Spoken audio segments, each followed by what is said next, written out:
Hello everyone, this is Shivangi. Welcome to shift classes. Video में हम लोग डिस्कस करने वाले हैं कि कौन से फैक्टर हैं जो इफेक्ट करते हैं मार्केट डिमांड, किसी भी कमोडिटी की बाजार मांग को प्रभावित करने वाला, किसी भी वस्तु की बाजार मांग को प्रभावित करने वाले कारक दोनों ही लैंग्वेज में डिस्कस करेंगे। तो चलिए स्टार्ट करते हैं। सबसे पहला फैक्टर है प्राइस ऑफ अ कमोडिटी।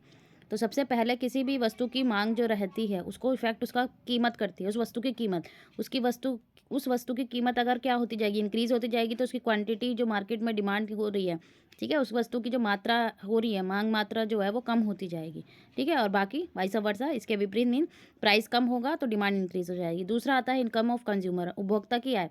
तो एक फैक्टर ये भी है, इनकम जो कंज्यूमर की रहती है।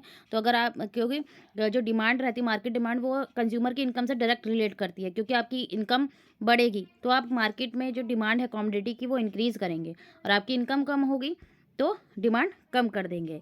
दूसरा आता है price of related good. Related goods जो मैंने बताया था आपको एग्जांपल, लाइक पेन, पेंसिल हो गया, चाय, कॉफ़ी, ठीक है, टी और कॉफ़ी।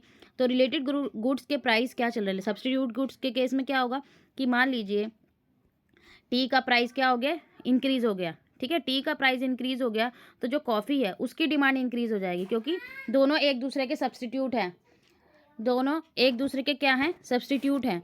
क्योंकि हम टी की जगह कॉफ़ी को यूज़ कर सकते हैं, तो अगर टी का प्राइस इंक्रीज़ हो रहा है तो कॉफ़ी की डिमांड क्या हो जाएगी, इंक्रीज़। उसी जगह अगर टी का प्राइस क्या हो रहा है, डिक्रीज़ हो रहा है, तो कॉफ़ी की डिमांड क्या हो जाएगी, डिक्रीज़ हो जाएगी। क्योंकि टी का प्राइस अब कम हो गया एज़ कम्पेयर टू कॉफ़ी, तो लोग टी पे शिफ्ट कर जाएंगे, ठीक है। उसी जगह कॉम्प्लीमेंट्री गुड्स है। कॉम्प्लीमेंट्री गुड्स पूरक वस्तुएं जो एक दूसरे के बिना अधूरी होती हैं, जैसे कार और पेट्रोल, ठीक है। तो एक का प्राइस बढ़ेगा, दूसरे की डिमांड घटेगी, ठीक है। एक का प्राइस बढ़ेगा तो दूसरे की डिमांड घटेगी। सब्स्टिट्यूट के केस में क्या होता है, एक का प्राइस बढ़ता है, दूसरे की डिमांड इंक्रीज होती है। लेकिन कॉम्प्लीमेंट्री केस में एक का प्राइस बढ़ता है तो दूसरे की डिमांड डिक्रीज होती है। तो इसलिए आपको ध्यान रखना है, ठीक है, कॉम्प्लीमेंट्री गुड और सब्स्टिट्यूट गुड में क्या फ़र्क होता है। फिर आता है हमारा टेस्ट और प्रेफरेंस। तो टेस्ट और प्रेफरेंस पे भी डिमांड जो है मैटर करती है कि भाई आपका टेस्ट क्या चल रहा है, ठीक है, आपकी प्रेफरेंस आप किसको दे रहे हैं, तो उससे भी आपकी जो क्वांटिटी डिमांड है कमोडिटी की वो भी चेंज होती है, ठीक है।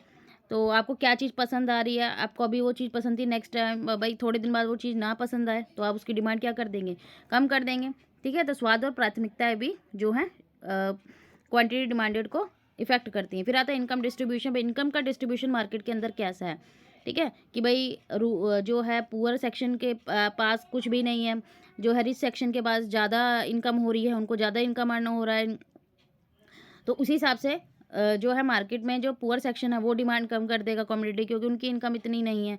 साइज़ ऑफ पॉपुलेशन, पॉपुलेशन का साइज़ कितना है, पॉपुलेशन अगर बढ़ रही है तो डिमांड इंक्रीज़ हो जाएगी गुड्स और सर्विसेज की, कम हो रही है तो कम हो जाएगी, ठीक है। तो यहाँ ये टॉपिक खत्म होता है हमारा। आई होप आपको क्लियर हो गया हो। अगर वीडियो अच्छी लगी तो like share subscribe my channel. Thank you.